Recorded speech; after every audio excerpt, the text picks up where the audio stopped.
తెలంగాణ రాష్ట్రం మేడ్చల్ మల్కాజ్గిరి జిల్లా దుండిగల్ గండిమైసమ్మ మండలంలో జిల్లా పరిషత్ హై స్కూల్ దూళ్లపల్లి గెస్టెడ్ హెడ్ మాస్టర్గా ఉన్న ముత్తోజు వెంకటేశ్వర్లు గారి పదవీ విరమణ నవంబర్ నెల 2024లో జరిగింది.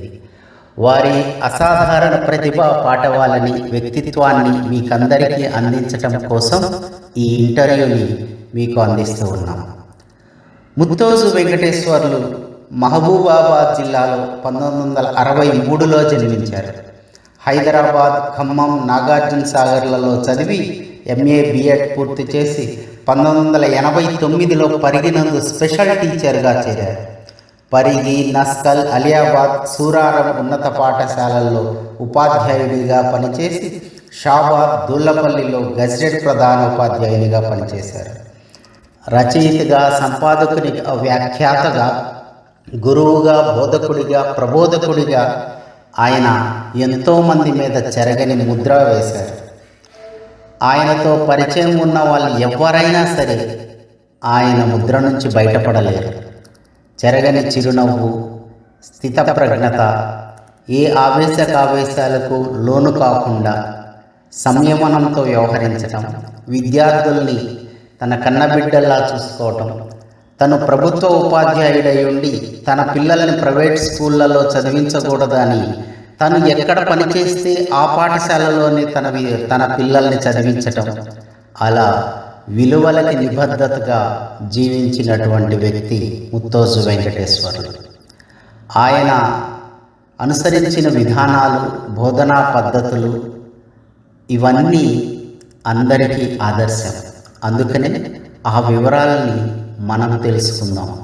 వారి వ్యక్తిత్వాన్ని, వారి యొక్క ప్రజ్ఞాపాఠవాలని మరింత లోతుగా తెలుసుకోవటానికి కోసం ZPHS దూళ్లపల్లిలో తెలుగు భాషోపాధ్యాయునిగా పనిచేస్తున్న శైలజ గారు ఇప్పుడు ఇంటర్వ్యూ చేస్తారు. ఆ ఇంటర్వ్యూ ద్వారా మరిన్ని విశేషాలు తెలుసుకుందాం.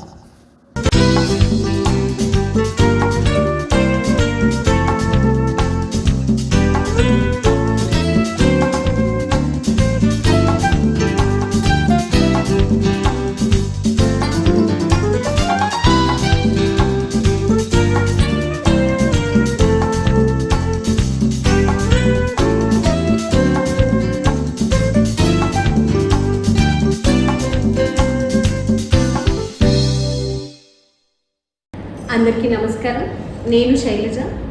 ఈరోజు ఈ ఇంటర్వ్యూ ద్వారా మనం కలుసుకోబోతున్న ఒక గొప్ప వ్యక్తిని, మృదు భాషి, స్నేహశీలి, స్థితప్రజ్ఞుడు, బహుముఖ ప్రజ్ఞాశాలి, నిరాడంబరుడైన ముత్తోజు వెంకటేశ్వర్లు గారు. సార్ నమస్కారం. నమస్కారమ్మా. మీతో ఇంటర్వ్యూ చేయడం చాలా ఆనందంగా ఉంది సార్. నేను అడగగానే మీరు ఒప్పుకున్నారు. మీ గురించి మాకు కొంతవరకు తెలుసు. ఈ ఇంటర్వ్యూ ద్వారా ఇంకా కొన్ని విషయాలు తెలుసుకుందామని, మీ 35 సంవత్సరాల అనుభవాన్ని మాతో పంచుకుంటారని ఆశిస్తున్నాను. సార్, మీ టీచర్ వృత్తిలోకి రావడానికి మీకు ఇన్స్పిరేషన్ ఎవరు? మీరు టీచింగ్ ఫీల్డ్ ఎంచుకోవడానికి కారణం ఏంటి? మీ ఫస్ట్ అపాయింట్మెంట్ ఎప్పుడు జరిగింది? మొదటి పాఠశాల అనుభవాలు. నా పేరు వెంకటేశ్వర్లమ్మ. మా నాన్నగారి పేరు ముత్తోజు పుల్లయ్యాచారి, మా అమ్మగారు భద్రమ్మ. మా సొంత ఊరు బూర్క్బాడ్ గ్రామం, డోర్నకల్ మండలం, మహబూబాబాద్ జిల్లా. మాది ఒక చిన్న పల్లెటూరు కావడంతో అక్కడ చిన్న పాఠశాలలో నాకు ప్రప్రథమంగా అక్షరాలు దిద్దబెట్టినటువంటి సారు సోమయాచారి అని ఉండేవారు. వారు ఒక్కరు మాత్రమే పాయింట్ వేసుకుని తిరిగేవాళ్ళు మా ఊరు మొత్తంలో కూడా. మిగతా వాళ్ళందరూ మామూలుగా పంచెలు, మామూలు సంప్రదాయ దుస్తులు తప్పితే పాయింట్లు వేసుకుని తిరిగేవాళ్ళు లేరు అసలు ఆ కాలంలో. ఆ సారు ఒక్కడు మాత్రమే పాయింట్ వేసుకుని తిరిగేవాడు. అయితే ఆయన్ని చూసి అందరూ కూడా పంతులు గారిని ఎంతో గౌరవంగా, ఎంతో ఆదరణంగా చూసి ఓహో, ఇది చాలా మంచి పొజిషన్ లేదా చాలా మంచి స్థాయి అన్నమాట అనేటువంటిది ఒక సంతోషం అప్పుడు అనిపించేది. మా నాన్నగారు చాలా తక్కువ చదువుకున్నప్పటికి కూడా ఆయనకి విద్య పట్ల చాలా ప్రేమ ఉంది. దాంతో ఖచ్చితంగా మమ్మల్ని చదివించాలి, చూడండి ఆ సార్ చూడు మంచిగా చదువుకోవడంతో మంచి ఉద్యోగస్తుడు అయ్యాడు అని చెప్పడం, ఇలాంటి ఈ కారణాలు మెయిన్గా చదువుకోవడానికి ముందుకు ప్రేరేపించినాయి. ఆ తర్వాత ఉపాధ్యాయ వృత్తిని స్వీకరించడానికి కూడా ఒక రకంగా ఈ సంఘటనలు లేదా ఈ సన్నివేశాలు పునాదని చెప్పవచ్చు. మా నాన్నగారి ప్రేరణ ప్లస్ నాకు అక్షరాలు దిద్దబెట్టినటువంటి సోమయాచారి గారి యొక్క ఇంటరాక్షన్, వారితో శిష్యరికం అనుకుందాం. ఇవి రెండు కూడా ప్రేరణగానే భావిస్తాను నేను. మొదటి మీరు ఎక్కడ జాయిన్ అయ్యారు సార్? ఫస్ట్ నేను బీఎడ్ పూర్తి చేసిన తర్వాత సరే అప్పటి వరకు సెలక్షన్స్ లేవు, అందుకోసం అని చెప్పిన ఒక ప్రైవేట్ పాఠశాలలో ఒక 10 నెలల పాటు లేదా 11 నెలల పాటు పనిచేశాను. ఆ తర్వాత ఏమైంది అంటే డిఎస్సి పెట్టడం, దాంట్లో మేము అప్లై చేయడం. సో దాంట్లో మొట్టమొదటిసారిగా సెలెక్ట్ అయిన తర్వాత వచ్చిన జీతం ఎంత అంటే 398 రూపాయలతో సెలెక్ట్ అయ్యాను ఫస్ట్. సరే ఆ ఇంటర్వ్యూ అవన్నీ కూడా అది ఒక ప్రహసనంగా నడిచింది అనుకోండి. అవన్నీ క్లియర్ చేసుకుని బయటకు వచ్చిన తర్వాత ఆర్డర్ చేతికి వచ్చింది. పరిగి మండలంలో ఫస్ట్ జాయిన్ అయ్యాను. అది మా యొక్క ఈ ఉద్యోగ ప్రయాణంలో అది మొదటి మజిలీ అన్నమాట. అయితే నాకు దక్కినటువంటి ఒక మంచి అదృష్టం ఏంటంటే ఆ మొట్టమొదటి పాఠశాల ఏదైతే ఉందో ఆ పాఠశాలలో అప్పుడు ప్రధానోపాధ్యాయులుగా ఉన్నటువంటి రాములు అనేవారు ఉండేవారు. దాంతోపాటు ఆయన దగ్గర పనిచేసేటువంటి ఒక 2-3 స్టాఫ్ మొత్తం కూడా 5-6 ఉండేవారు. దాంట్లో 2-3 చాలా మంచి అనుభవజ్ఞులు, మంచి మేధావులైన వాళ్ళు ఉండేవాళ్ళు. సో మొట్టమొదటి అపాయింట్మెంట్ వారి దగ్గరికి పోవడం అనేటువంటిది అంటే నా యొక్క తర్వాతి ఉద్యోగ జీవితానికి ఒక మార్గాన్ని వేసింది, లేదా ఒక దిశానిర్దేశం చేసింది అని చెప్పి నేను భావిస్తాను. అది నా మొట్టమొదటిది. 5వ తరగతి వాళ్ళకి చెప్పి లెక్కలు చెబుతూ ఉంటే, 6వ తరగతి వాళ్ళకి ఇంగ్లీష్ చెప్తుంటే ఆ పల్లెటూరు వాతావరణం కదా చాలా ఆనందంగా అనిపించింది. సార్ మీ 35 ఏళ్ళ సర్వీస్ చాలా దిగ్విజయంగా జరిగింది. అంటే మనం వృత్తిపరంగా విజయం సాధించాలంటే ఫ్యామిలీ సపోర్ట్ కూడా చాలా ఉండాలి. మీ ఫ్యామిలీ సపోర్ట్ ఎలా ఉండేది? మీ ఫ్యామిలీ విషయాలు షేర్ చేసుకోవాలి. పెద్దలు నీతిశాస్త్రం ఏమిటంటే వేదమూల విధం జ్ఞానం, భార్యామూల విధం గృహం, కృషిమూల విధం ధాన్యం, ధనమూల విధం జగత్ అని అంటారు పెద్దలు. అంటే విజ్ఞానం రావాలి అంటే వేదాలే మూలం. అలాగే గృహానికి మూలం ఎవరంటే భార్య అని చెప్పారంట. అయితే ఇంకొక మాట ఏం చెప్తారంటే ఇంటిని శాంతి స్థానం అని చెప్తారు.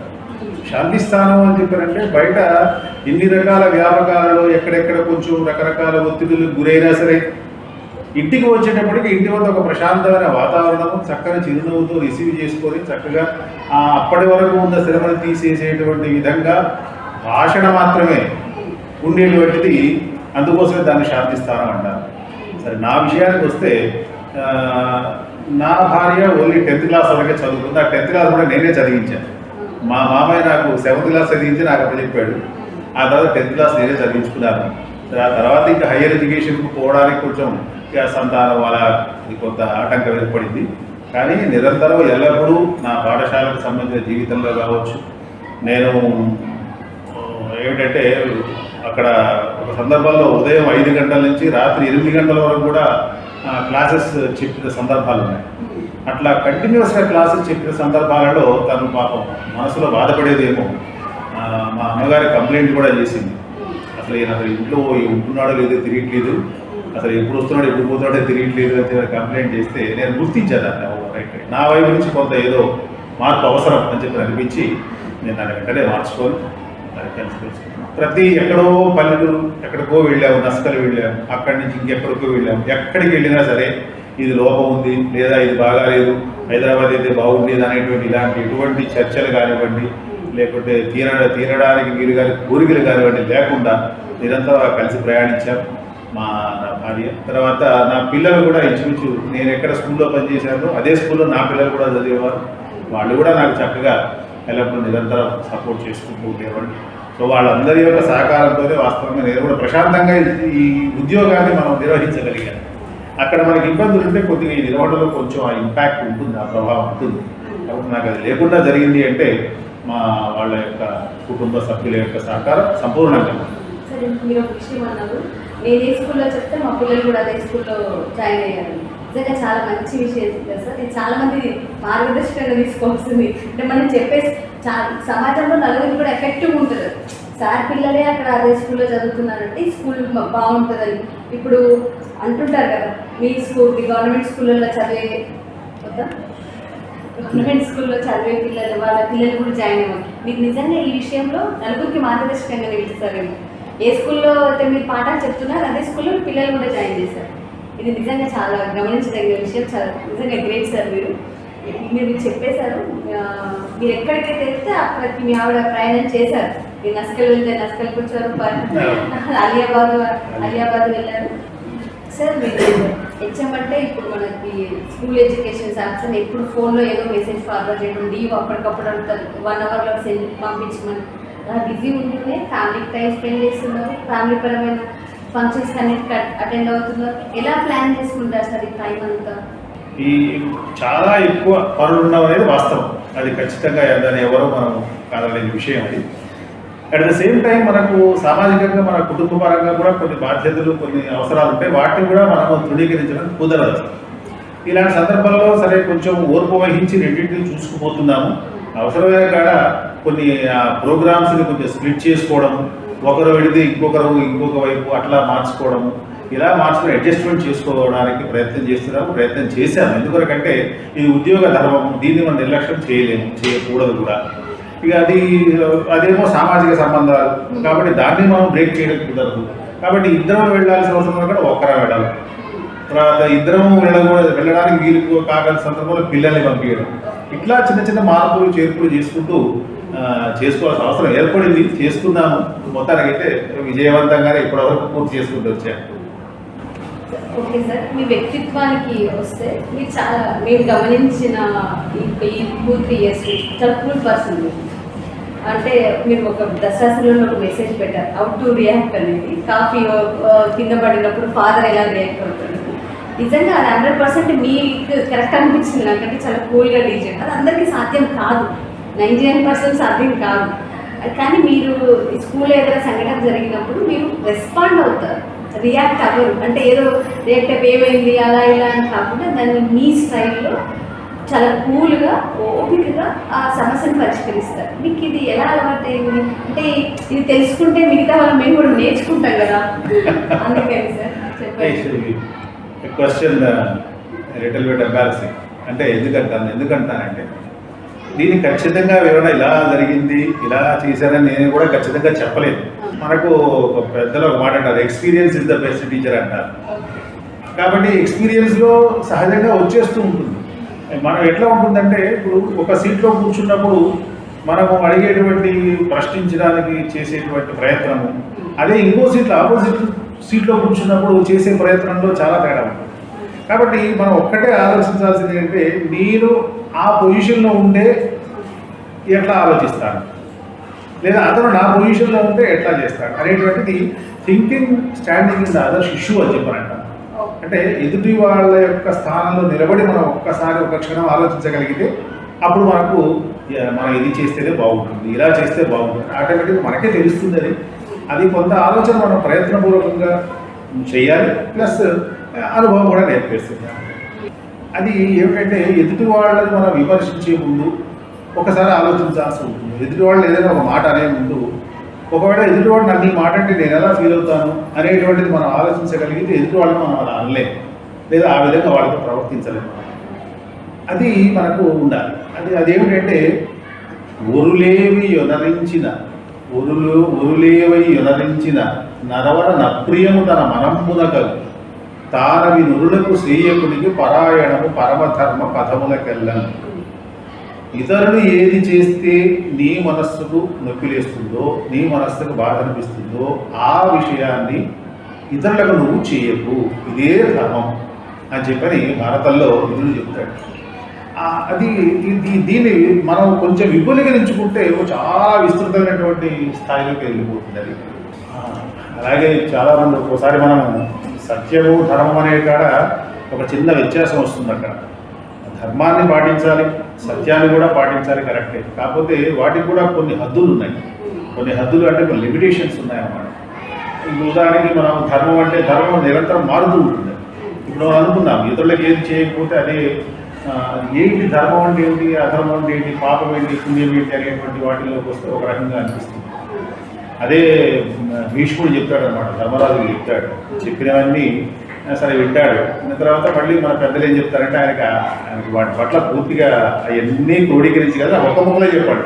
ఒక మాట నాకు అర్థమైపోవాలి ఏం చెప్పారంటే శ్లోకార్థేన ప్రవక్ష్యామి యదుక్తం గ్రంథకోటిభిః పరోపకారాః పుణ్యాయ పాపాయ పరపీడనం. పుణ్యం అంటే ఏంటి, పాపం అంటే ఏంటి అంటే ఇతరులు పీడించడమే పాపం.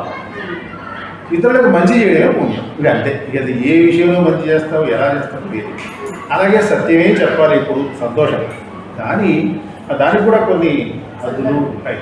సత్యం బ్రూయాత్ ప్రియం బ్రూయాత్ నా బ్రూయాత్ సత్యం అప్రియం ప్రియంచ నానృతం బ్రూయాత్ దేశధర్మ సనాతన అనేటువంటిది శాస్త్రం. సత్యమే చెప్పాలి, ఎల్లప్పుడూ చెప్పాలి. కానీ ఆ సత్యాన్ని కూడా ప్రియంగా చెప్పబడ్డాడు. ఆ సత్యమైనప్పుడు కూడా ప్రియంగా చెప్పాలి. అదేవిధంగా ఎదుటివాడిని సంతోష పెట్టడానికి సత్యమైన కదా, అందుకోసం చెప్పకూడదు.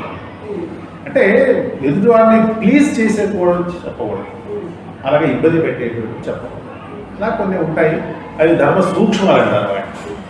అవి సరే మనకు తెలిసిన కొంత మాత్రమే, కానీ వాటిని మన మనసులో ఉంటే మనం జీవితంలో ఆటోమేటిక్ మనకు తెలియకుండా ఆచరణలో వెళ్ళిపోతుంటాం. సార్ మీరు చాలా పుస్తకాలు చదివారన్నారు. మీరు స్వయంగా రాసిన పుస్తకాలు ఏమైనా ఉన్నాయి రైటర్గా? పుస్తకాలు చదవడం అనేది నాకు ఒక ప్యాషన్ నా యొక్క ఒక జీవన విధానంలో ఒక భాగం. అంటే రాయడం అనేది వాస్తవంగా నేను రైటర్గానే నేను ఎప్పుడూ అనుకోలేదు, లేదా రాయాలనేటువంటి సంకల్పం కూడా నాకు లేదు.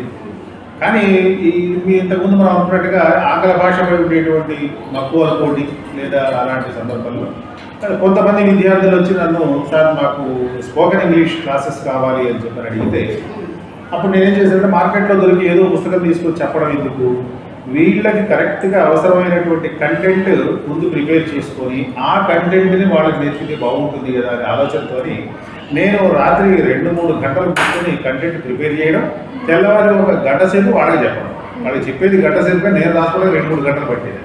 అట్లా కంటెంట్ చాలా వాస్ట్ కంటెంట్ ప్రిపేర్ అయింది. ఆ క్లాసెస్ సక్సెస్ఫుల్గా అయిపోయిన తర్వాత నేను స్కూల్ మారిన తర్వాత అక్కడ పనిచేసేటువంటి ఒక మా సహోద్యోగి మిత్రుడు హనుమంతరావు అని చెప్పని ఒకరు, వారు ఏమన్నారంటే, సార్ వారికి ఎవరో చెప్పుంటారు బహుశా, ఈసారి ఏదో ఇంగ్లీష్లో కొంచెం తెలిసిన వాడు అదే ఏదో చెప్పుంటారు. దాంతో ఆయన ఏమన్నారంటే, సార్ మీ దగ్గర మెటీరియల్ ఉందా, మీ దగ్గర ఇంగ్లీష్ పిల్లలకు వాడుకోవడానికి ఏదన్నా మాకు మెటీరియల్ ఉంటే ఇవ్వండి అని చెప్పి అడిగారు. సరే సార్, నేను ఎప్పుడో తయారు చేసేది, మరి మీకు పనికొస్తుందో లేదో తెలియదు, చూడండి అని చెప్పి వారి చేతికి ఇచ్చారు. వారి చేతికి ఇస్తే వారు అదంతా చూసి తెల్లారి వచ్చి, ఓహో చాలా ఆనందంగా చెప్పారు, సార్ మెటీరియల్ చాలా బాగుంది, అసలు ఇది మనకు మార్కెట్లో దొరికే మెటీరియల్ కంటే ఇది కొంచెం అక్యురేట్గా మనకు పిన్ పాయింట్గా మనకి ఏది అవసరమో అది చాలా చక్కగా ఉంది, మనం దీన్ని పుస్తకంలాగా వేద్దాం సార్ అంట.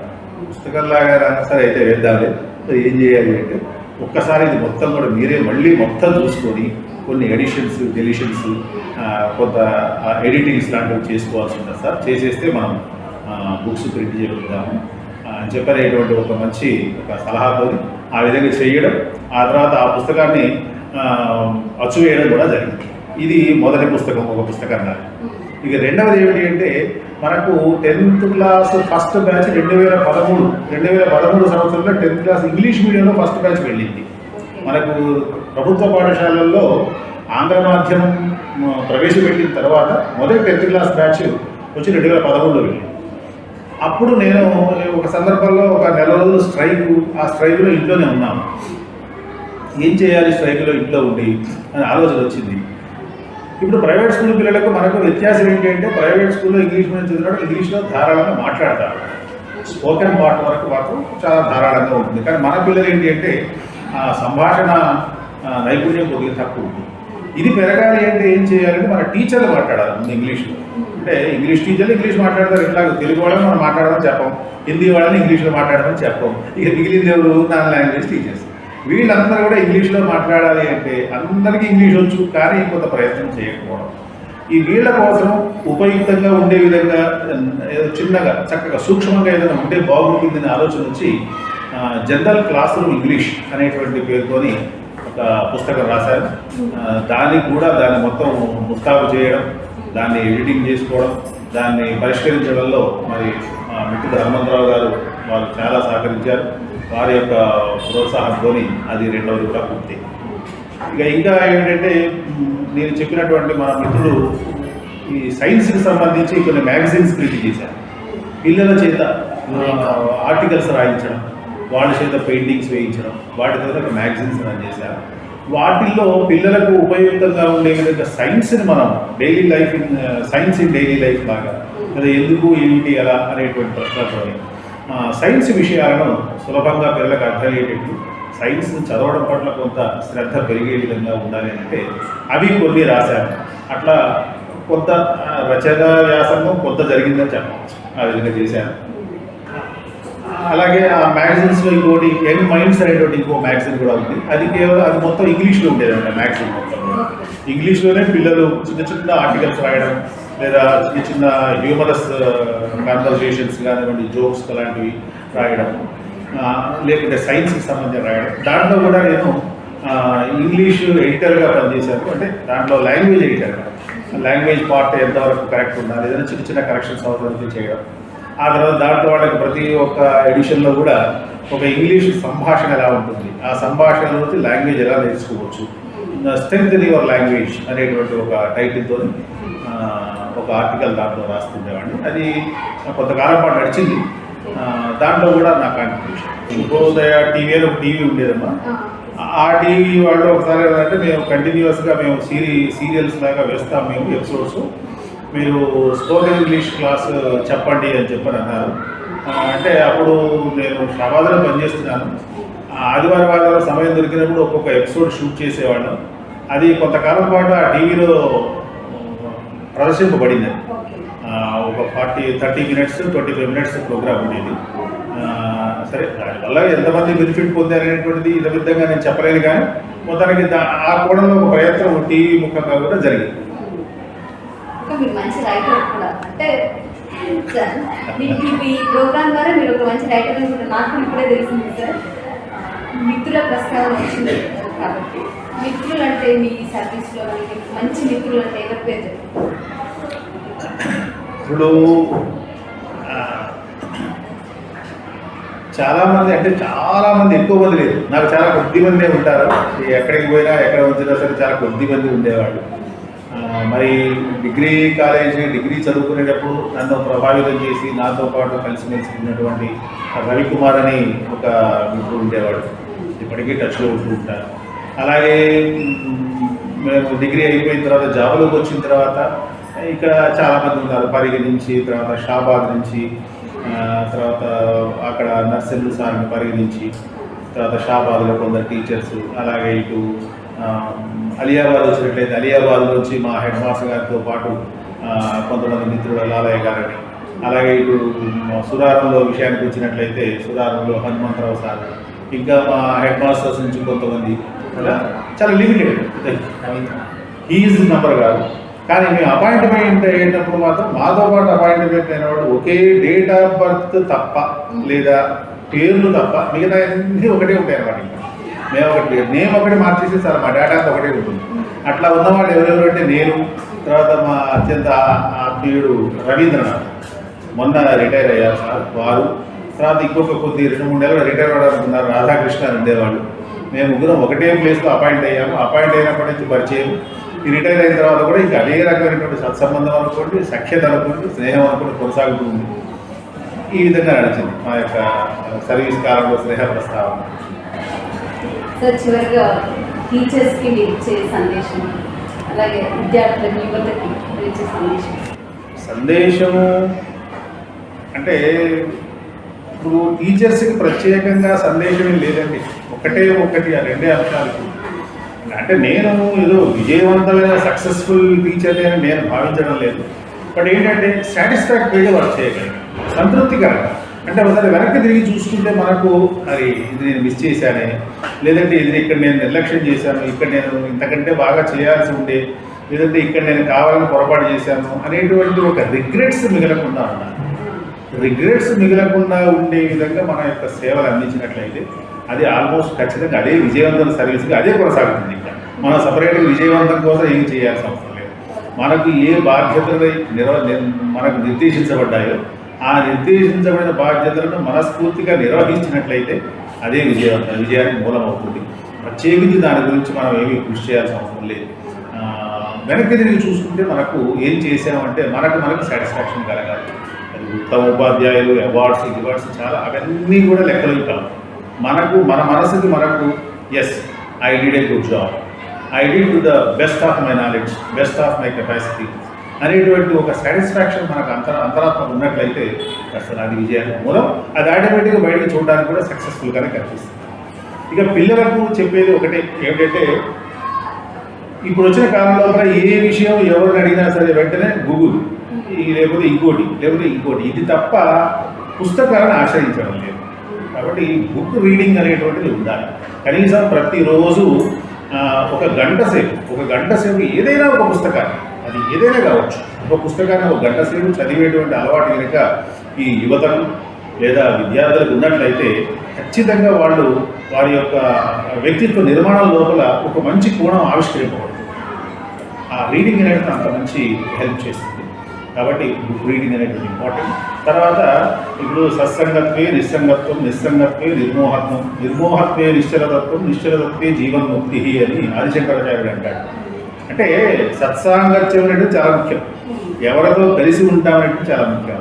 కాబట్టి మంచి వ్యక్తులు ఉన్నారు అని చెప్పారంటే అక్కడ కొద్దిగా తగ్గైనా సరే వాళ్ళతో కలిసి ఉండే ప్రయత్నం చేయాలి. మనకు పురాణాలు నేర్పేయండి అదే. నువ్వు ఎంత వీరుడైనా సరే ఏదో నేర్చుకోవడానికి పోయినప్పుడు ఆయన దగ్గర చేతులు కట్టి నిలబడతారు ఖచ్చితంగా. అలాంటివి మనం చాలా చూస్తాం మన యొక్క భారతంలో చూసినట్టు. కాబట్టి మంచి వాళ్ళ దగ్గర, జ్ఞానవంతుల దగ్గర, జ్ఞానము తెలిసిన వాళ్ళ దగ్గర కొంచెం తగ్గైనా సరే వాళ్ళ యొక్క సాన్నిహిత్యాన్ని, వాళ్ళ యొక్క సాంగత్యాన్ని కలిగి ఉంటే అది కూడా జీవితంలో ఒక మంచి విజయవంతమైనటువంటి విధంగా గడపడానికి ఉపయోగపడుతుంది. ఇవి రెండు అంశాలు నేను బాగా నమ్ముతాను. బహుశా మన యొక్క యువత లేదా విద్యార్థులు పాటించినట్లయితే మంచి ఫలితాలు పొందలేదు. సార్, నేను మీ సర్వీస్లో మీరు అందుకున్న అవార్డులు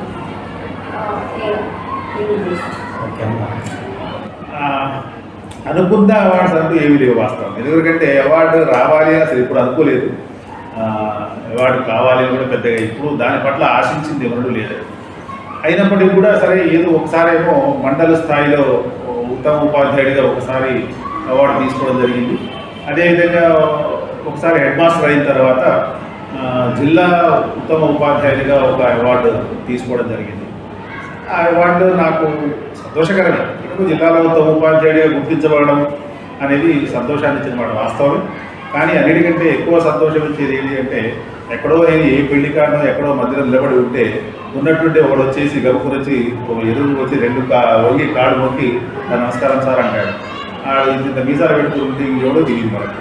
కానీ అప్పుడు బాబు ఎవరు నువ్వు ఏంటంటే సార్ నేను పలానా సార్ అని చెప్పి అది వాస్తవంగా మంచి అవార్డు లాగా అనిపిస్తుంది.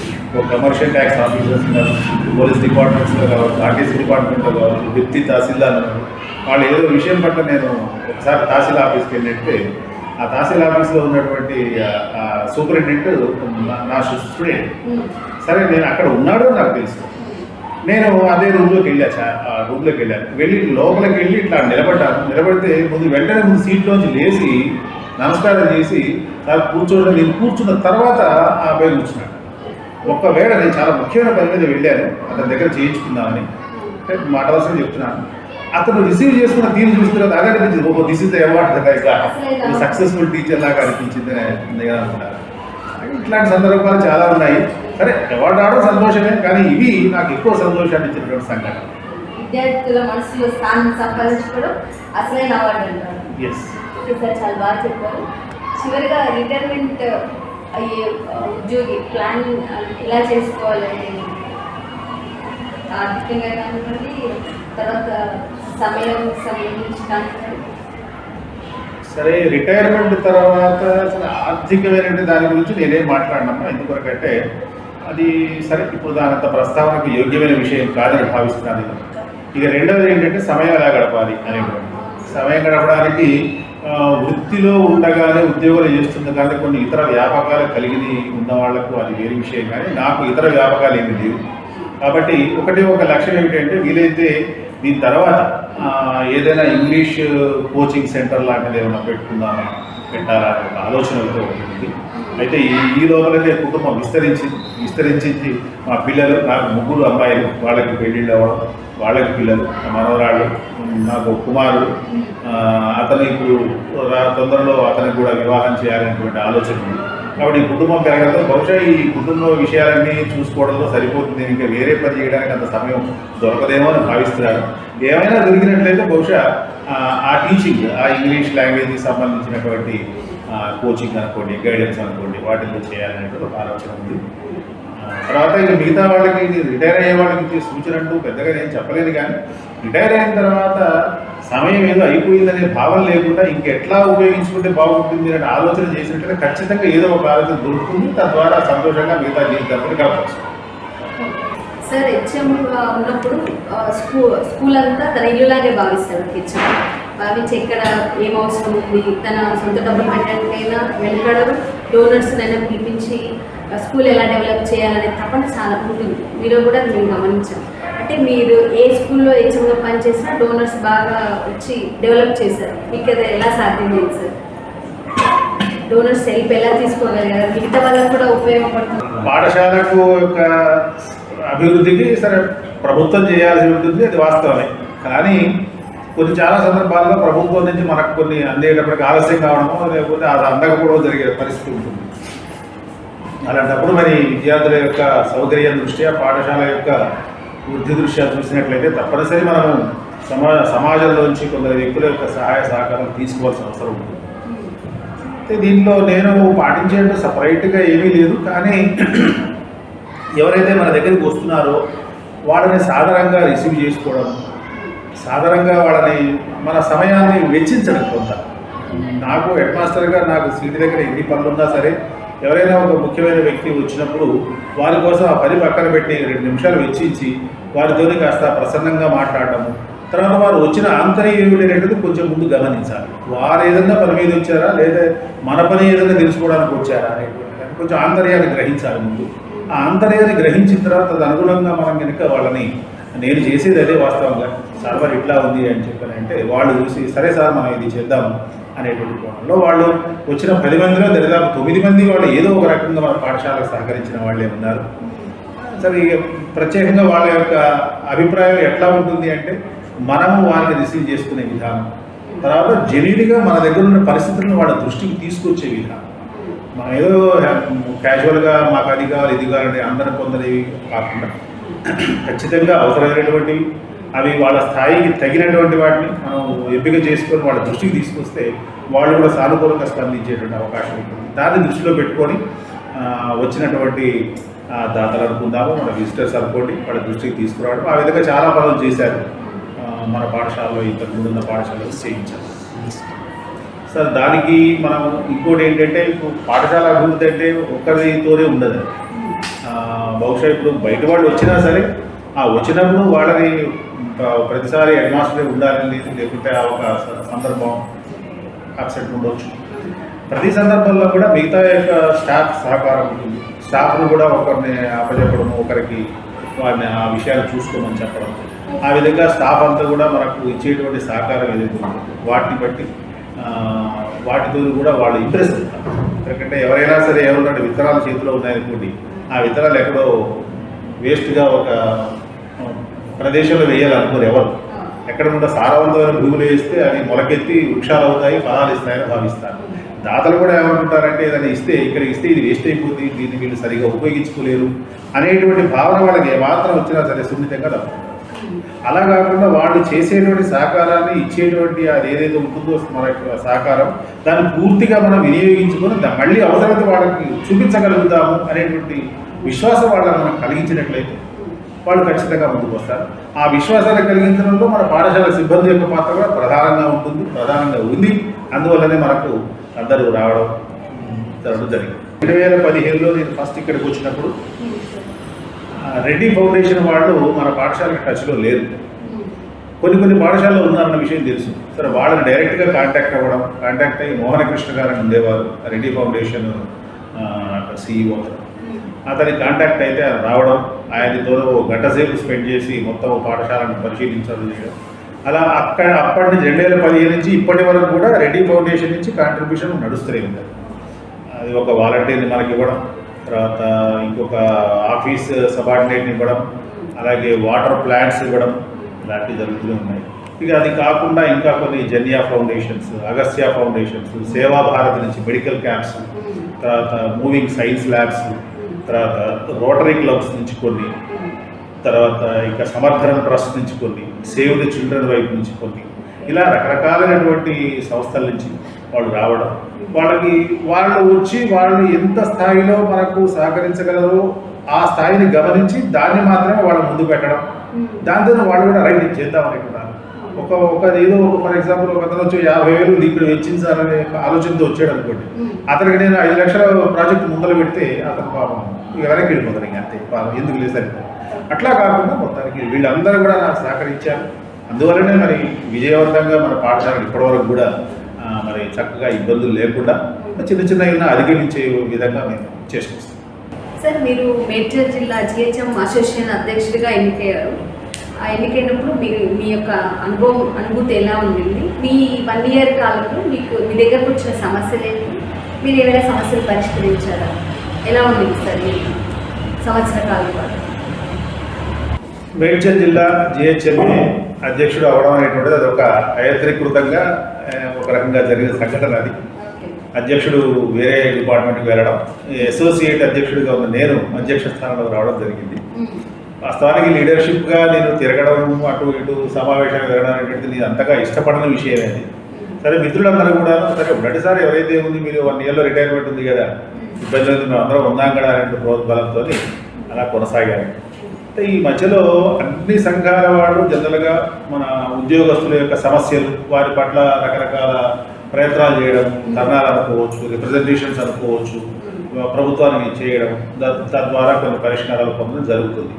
కాకపోతే విద్యా వ్యవస్థ లోపల పిల్లలు, యాజమాన్య వ్యవస్థ, వీటిల్లో జరిగేటువంటి ఇబ్బందులను కోసం రిప్రజెంటేషన్ అనేటువంటిది కొంత ఎవరు చేయాలి అంటే ఎవరు చేయాల్సి ఉంటుంది? హెడ్ మాస్టర్ చేయాలి ఖచ్చితంగా.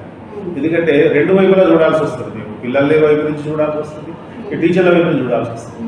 ఈ కోణంలో ఆలోచిస్తూ ఉంటే మనకి ఇప్పుడు పిల్లలు పడుతున్న ఇబ్బందులు ఏంటి అంటే, మా మిత్రులతో కూర్చొని మాట్లాడుతూ ఉంటే అనిపించింది, ఆ పుస్తకాలు ఏమిటా భారం ఇంత బరువు వేసుకుని ఒక్కోడు 10 kg మోసుకొస్తున్నాడు, ఇది చాలా ఇబ్బందికరంగా ఉంది కదా అని చెప్పారంటే, సరే ఆ క్రమంలో, ఆ సంభాషణ క్రమంలో కూడా వచ్చింది, ఇది కరెక్ట్ కాదు సార్, ఏమైనా రూల్స్ ఉన్నాయా అసలు పుస్తకాలు ఇంత బరువే ఉండాలి అంటే, ఉన్నాయి అని చెప్పని మరి మా మిత్రుడు హనుమంతరావు చెప్పడం జరిగింది. మరి ఉంటే దాన్ని వెలికిదిద్దాం బయటికి, ఏమిటి అని చెప్పారంటే యశ్పాల్ కమిటీ రికమెండేషన్స్ అని అవన్నీ ఇవన్నీ మొత్తానికి వెతికి ఇద్దరం కలిసి వాటిని మొత్తం కూడా ఒక నివేదిక తయారు చేసి దాన్ని ఒక ఉత్తరంగా ఒక లెటర్ కింద దాన్ని తయారు చేసేసి మరి జిల్లా స్థాయి వాళ్ళు డైరెక్ట్గా రాష్ట్రానికి ప్రభుత్వానికి సమర్పించడం కుదరదు, అది ప్రోటోకాల్ కాదని. అందుకోసం చెప్పి ఇదే విషయాన్ని ఆ యొక్క డాక్యుమెంట్ మొత్తం కూడా రాష్ట్ర స్థాయికి ఇచ్చి రాష్ట్ర అధ్యక్షులకు, కార్యదర్శులకు ఇచ్చి, సార్ ఇది it is a genuine representation, we will get exactly the immediate effect on this అని చెప్పని చెప్తే వాళ్ళు అదేవిధంగా నివేదించారు. అది చూసిన వెంటనే బుర్రా వెంకటేశ్వర గారు వెంటనే దాన్ని చూసి వెంటనే ఇంప్రెస్ అయిపోయి ఇది చాలా వెంటనే అప్పుడు టెండర్ని క్యాన్సిల్ చేసేసి పుస్తకాల పేపర్ మందం అనమాట, అది 90 GSM నడిచేది, అది తగ్గించేసి ఇప్పుడు 70 GSMకి తీసుకురావడంతో పుస్తకాల బరువు చాలా కాబట్టి ఆ విషయంలో మనం ఒక రకంగా విజయం సాధించినట్లే. అది స్టేట్ వాళ్ళు కూడా అది మన హెడ్ మాస్టర్స్ యొక్క రిప్రజెంటేషన్ మేరకు, ఆ సంఘం యొక్క రిప్రజెంటేషన్ మేరకే పిల్లలకి మేలు జరిగింది అనేటువంటి విషయాన్ని చాలా సగర్వంగా చెప్పుకుంటున్నాం. అది మాకు సంతోషంగా మీ ఆధ్వర్యంలో జరిగితే గొప్ప విజయమే సార్. ఇది నిజంగా అమలు అవుతే కనుక పిల్లలకి కూడా పుస్తక భారం తగ్గుతుంది, ఇంకా మేబీ ప్రభుత్వానికి కూడా ముద్రణ భారం తగ్గి బడ్జెట్ కూడా కోట్ల రూపాయలు ఆదా జరిగింది. మొన్న పేపర్ మొత్తం తగ్గించడంతో కోట్ల రూపాయలు ఆదా జరిగింది. ఇంకా వెయిట్లెస్ పేపర్ లాగా ఇంకొంచెం మార్పు రావచ్చు. సరే, మనం ఒకటేసారి మనం అన్నీ ఎక్స్పెక్ట్ చేయలేము. మొత్తానికి మనం కోరుకున్నది ఒకటి జరిగింది. భవిష్యత్తులో బహుశా ఇంకా కొన్ని జరిగే అవకాశం ఉంది. వాటి కోసం కూడా ప్రయత్నం చేయాలనే ఆలోచన కూడా ఉంది. సార్, మీరు పరిగిలో ఉన్నప్పుడు నార్త్ ఇండియన్ ప్రొఫెసర్ ఎవరో పరిగికి వచ్చారని, ఆయన మీరు సార్ కలిసి చేశారని, ఆ విషయం కొంచెం మాతో పంచుకుంటారు. బాగా గుర్తు చేశారు. పరిగిలో ఉన్నప్పుడు అప్పుడు నేను SGT, అప్పుడు స్కూల్ అసిస్టెంట్ ఫిజికల్ సైన్స్ పోస్టే లేవాలి. ఏమైనా ఉంటే బయాలజికల్ సైన్స్ పోస్టు, తర్వాత మ్యాథ్స్ పోస్ట్ అంటే. అయితే అక్కడికి డాక్టర్ దాస్ అని ఒక ఆయన నార్త్ ఇండియన్ ఒక అతను భౌతిక శాస్త్ర ప్రదర్శన, ఒక రకంగా చెప్పాలంటే షో అనమాట, సైన్స్ షో అనమాట. అంటే ప్రాక్టికల్గా ఒక టేబుల్ మీద ప్రయోగం చేయడం, తద్వారా ఆ కాన్సెప్ట్ని ఎక్స్ప్లెయిన్ చేయడం, పిల్లల చేత చేయించడం, ఇది ఒక షో అనమాట. చాలా ఇంట్రెస్టింగ్గా ఉండేది. అది అక్కడ ఉన్నటువంటి డాక్టర్ రాఘవేంద్రరావు గారు అని చెప్పి ఒక మంచి సామాజిక కార్యకర్త ఉన్నారు డాక్టర్ గారు. వారు పిలిపించారు, సొంతంగా అతను డబ్బులు వెచ్చించి మరి పిలిపించారు. బాగుంది, సంతోషమే. కానీ ఆయనకి తెలుగుదా, ఇంగ్లీషు లేదా హిందీ మాట్లాడతారు. అక్కడ ఏంటి అప్పటి వరకు ఇంగ్లీష్ మీడియం ఏంటో తెలియదు మనకు అసలు. తర్వాత ఫిజిక్స్ సబ్జెక్ట్ అసలు తెలిసిన వాళ్ళు ఉంటారు అక్కడ. ఈ సందర్భంలో ఆయనకి ఎట్లా పిల్లలకి ఎట్లా ఇది అనేటువంటి సందేహం ఏర్పడుతూ ఉంటే, ఇప్పుడు డాక్టర్ గారు కాకపోతే ఆయన ఫిజిక్స్ చెప్పండి ఎట్లా చెబుతారు పాపం, ఆయన సబ్జెక్ట్గా. ఆ సందర్భంలో నేను దొరికాను, సార్ ఇట్లా మీరు ట్రాన్స్లేట్ చేస్తారా అన్నారు. ఇంతకుముందు నేను చెప్పినట్టు నాకు ఫిజిక్స్ అంటే ఇష్టం, బోత్ లాంగ్వేజ్లో నాకు పెద్ద సమస్య లేదు. అందుకని నేను చెప్తాను సార్ అని చెప్పాను. అనేటప్పటికీ ఆయన ఎంత సంతోషపడ్డాడు. సరే ఆ షో దరిదాపు 2 గంటలు ఒక షో, తర్వాత ఇంకా 2 గంటలు ఇంకొక షో, వేరువేరుగా. ఆ 2 గంటలు ఆయన చెప్పేటువంటి వాటిని వెంటనే నేను తెలుగులోకి ట్రాన్స్లేట్ చేయడం, ఎట్లాగో సబ్జెక్టు నాకు తెలిసిన సబ్జెక్ట్ కాబట్టి ఇంకొంచెం దాన్ని చక్కగా వివరంగా ఇంకా యాడ్ చేసి మరి చెప్పడం జరిగింది. జరిగిన తర్వాత విశేషం ఏంటంటే క్లోజ్ అయిపోయింది. సరే అందరూ వెళ్ళిపోయిన తర్వాత ఒక వారం రోజుల తర్వాత 10 రోజుల తర్వాత ఒక లెటర్ వచ్చింది. అప్పుడు ఫోన్లు లేవు కదా, ఒక లెటర్ రాశాడు డాక్టర్ గారికి. అంటే ఈ కార్యక్రమాన్ని నిర్వహించినటువంటి పెద్దవారు వారికి ఒక లెటర్ రాస్తే వారం రోజు ఆ లోకల్లో ఉపాధ్యాయులను అందరినీ పిలిచి వాళ్ళ ఇంట్లో కూర్చోబెట్టి మీకు సంతోషకరమైన విషయం చెప్పాలి సార్ అని చెప్పారంటే నేను అన్నాను ఏమిటో నేను అనుకుంటున్నాను అని చెప్పి ఉత్తరం తీసి చదువుతాడు అనమాట. చదివితే దాంట్లో ఆయన రాశాడనమాట, డాక్టర్జీ I'm very happy to tell you that అని మొదలుపెట్టేసి, and so far I never saw any person who assisted me like this and giving more and more information than more what I explained. He added more information to the concepts and also explained very clearly. Really, Venkateshwarlu deserves a lot of appreciation. అని చెప్పి ఆయన రాసిన పదాలను అదే విధంగా చదివించాడు. ఆయన ఆనందాన్ని సంతోషం. నిజంగా అప్పుడు నేను కూడా చాలా సంతోషపడ్డాను. ఓహో చేయగలం అన్నమాట మనం కూడా అనిపించింది. దాన్ని ఇన్స్పిరేషన్గా తీసుకొని నేను కూడా తర్వాత ఒక 4-5 సార్లు నేను ఆ విధంగా సైన్స్ షో నేను చేశాను ఇండివిజువల్గా. ఇక తర్వాత కొద్దిగా నేను మ్యాథ్స్ అసిస్టెంట్గా మారడం, బాధ్యతలు కొద్దిగా షిఫ్ట్ అవ్వడం, దాంతో అది పక్కన but it's very memorable incident. Sir ఇందాక మీరు ప్రస్తావిస్తూ రాఘవేంద్రరావు గారి గురించి చెప్పారు. రాఘవేంద్రరావు గారి బాల వికాస్లో మీ పాత్ర ఏంటి? బాల వికాస్ అనేటప్పటికీ అది సత్యసాయి సేవా సమితిలో ఒక విభాగం. 10లో ఉన్నప్పుడు సత్యసాయి సేవా సమితి అనేటువంటిది మన పుట్టపర్తి సాయిబాబా ఏర్పాటు చేసినటువంటి ఒక సేవా కార్యక్రమాల్లో భాగంగా ఉండేది. దాంట్లో నేను కూడా కార్యక్రమాల్లో పాల్గొనడం యాక్టివ్గా. వారితో నాకు ఎట్లా సంపర్కం ఏర్పడింది అంటే ఈ భజనలు లేదా వాటికి వెళ్ళడం, అంతేకాకుండా వారు విద్యార్థుల కోసం ప్రత్యేకమైనటువంటి కార్యక్రమాలు చేపట్టేవారు. అంటే సమ్మర్లో ఆ పిల్లల కోసం పాలిటెక్నిక్ ఎంట్రన్స్ కోచింగ్స్ ఏర్పాటు చేయడం, తర్వాత ఇంకా ఏమైనా ఇది రెసిడెన్షియల్ స్కూల్స్లో అడ్మిషన్స్ కోసం ఒక కోచింగ్స్ ఏర్పాటు చేయడం, దానికోసం ఉపాధ్యాయులను సమీకరించడం, వారి చేత చెప్పించడం చేసేవాడు. వాటిల్లో చాలా యాక్టివ్గా పాల్గొన్నాను నేను కూడా చాలా. ఎందుకంటే అప్పుడు ఆ సమయంలో ఏంటంటే ఫిజిక్స్ చెప్పాలి అంటే ఒక వెంకటేశ్వర మాత్రం పేరే ముందొచ్చేది అందరికీ. అది ఒక సంఘటన, చాలా విచిత్రమైన సంఘటన. మా ఆవిడ డాక్టర్ గారు కదా, మా ఆవిడ డాక్టర్ గారి దగ్గరికి వెళ్ళి వచ్చేసింది. నేను ఇంటికి వచ్చాను. వెళ్ళొచ్చావా డాక్టర్ దగ్గరికి? నా వెళ్ళి వచ్చాను. ఏమిటి విషయం అంటే, ఏమో మరి డాక్టర్ గారి నుంచి కలవమన్నాడు మళ్ళీ అనేటప్పుడు నాకు ఉండే గుబేరు మరి ఏమిటో డాక్టర్ గారు వచ్చి మళ్ళీ కలవమన్నాడు, ఏమిటో విషయం అని చెప్పి నేను భయపడుతూ దగ్గరికి వెళ్ళి ఆయనతో, నేను డాక్టర్ గారు మీరు కలవమన్నారంటే, అవును అమ్మాయి వచ్చింది మధ్యాహ్నం, వస్తే చూసి పంపించాను అని చెప్పేస్తూ నేను ఇంకా లోపల భయమేస్తుంది నాకు ఏం చెబుతాడు. ఆయన అన్నాడు నెమ్మదిగా, మీరు రేపు నేను కోచింగ్ పెట్టాలనుకుంటున్నాను సార్, ఇది పాలిటెక్నిక్ కోచింగ్. నేను చాలామంది టీచర్స్ని అడిగాను, వాళ్ళందరూ కూడా కెమిస్ట్రీ చెప్తా అంటారు, మ్యాథ్స్ చెప్తా అంటారు, ఫిజిక్స్ అంటేప్పటికీ ఎవరు ముందుకు రావట్లేదు, ఫిజిక్స్ మీరు ఏమైనా చెబుతారా అన్నాడు.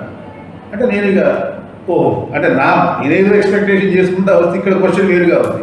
అదేమిటి నాకు పెద్ద సమస్య విషయం కాదు. అందుకోసం నేను చెప్తాను సార్ అన్నాను. నేను చెప్తాను సార్ అనగానే అసలు ఎగిరి గంతులేసేంత పని చేశాడు. అసలు ఇంతవరకు దరిదాపు ఒక 20-30 మందిని అడిగాను సార్. నేను సైన్స్ టీచర్ని అడిగారు, మ్యాథ్స్ టీచర్ని అడిగారు, ఎవరు నాకు అసలు చెప్తా అనలేదు. అట్లా వారి యొక్క సాహచర్యంతో మరి ఆ మండలంలో టీచర్స్ మధ్యలో కూడా నేను అప్పుడు కొంచెం ప్రాముఖ్యత సంతరించుకోవడం, అందరూ గుర్తించడం జరిగింది. అది కూడా ఒక మంచి మెమరబుల్ ప్లేస్ అండ్ ఇన్సిడెంట్స్. ఏం చెప్పేది లేదనుకుంటేనే చెప్పారు, చాలా బాగా చెప్పారు. ధన్యవాదాలు సార్, మీ అనుభవం కొంత మాతో పంచుకున్నందుకు. Thank you very much. మీకు కూడా ధన్యవాదాలు. చక్కని విషయాలు, ఎప్పుడు కూడా మర్చిపోయిన విషయాలు కూడా మళ్ళీ వేడికి రాబట్టి ఆ విషయాలను ప్రస్తావన చేయించారు. As his colleague and senior teacher, I am very glad to say a few words regarding to our HM sir. Mr. M. Venkateshwarlu sir. He is not only HM sir and is my guru also. What not, I learned so many things from him and he inspired me a lot. I learned really such a nice things which are useful in my life, and I would like to, he teaches and he inspires and is a very gentleman and is a philosopher and is a coach and tutor, what not. He is an excellent, extraordinary person and I wish him very happy retirement life. And Mr. Venkateshwarlu sir and my guru, you please remember me, don't forget. నా పేరు బ్రహ్మచారి. నేను ఈ పాఠశాలలో June 2024 చేరాను. ఎం Venkateswarlu sir వారితో ఈ గడిచిన 5 నెలల సమయంలో అనేక విషయాలు నేర్చుకోవడం జరిగింది సార్ ద్వారా. ఈ సమయం ఇంకొక 4-5 సంవత్సరాల ముందుంటే ఇంకా చాలా ఎక్కువ విషయాలు నేర్చుకునే అవకాశం ఉండేది సార్తో. అది మిస్సింగ్. సార్ ద్వారా సార్ అడ్మినిస్ట్రేషన్లో అనేక విషయాలు నేర్చుకోవడం జరిగింది. విద్యార్థులకి వాళ్ళ అభ్యున్నతికి ఎలా పాటుపడాలి, ఏ రకమైనటువంటి విశిష్ట కృషి చేయవచ్చు, ఎలా మెదులుకోవాలి, అనేక విషయాల్లో సందర్భాల్లో ఉపాధ్యాయులను ఒక ఉమ్మడిగా తీసుకొచ్చి సమర్థవంతమైనటువంటి పనిని చేసే విధంగా సారు గొప్ప కృషి చేసేవారు. వారి యొక్క సేవల్ని మర్చిపోలేని విధంగా ప్రభుత్వ పాఠశాలలో ఇలాంటి గొప్ప వ్యక్తులు పనిచేసినట్లయితే ఇంకా మంచి ఉన్నత స్థానంలోకి ప్రభుత్వ విద్యా వ్యవస్థ వెళ్ళే అవకాశం ఉంటుంది. So anyhow, M Venkateswara sir, happy retirement sir. Thank you. Please don't forget me. Thank you. Appreciation to a remarkable teacher and true leader, Muthozu Venkateshwarlu. 35 years of outstanding teaching service, including as gazetted headmaster, speaks volumes. You became a role model to many as a master of mathematics, English and physical science. Your wisdom, dedication and unique ability to quote slokas enriched countless lives. You are a lifelong learner and inspiring leader. Maybe Ekalavya is inspiration to you in painting and computers. Other in you enlightened numerous teachers and students. Eureka, Young Minds, General Classroom English, English Basic are not just titles, they paved golden path to the next generation. Retiring today, 30th November 2024, leaving behind a legacy of excellence and integrity. As a devoted family man, you balanced life with grace, setting an example for all. Thank you, sir, for your invaluable contributions. Wishing you a joyful and fulfilling retirement from ZPHS Dhullapalli and near and dear.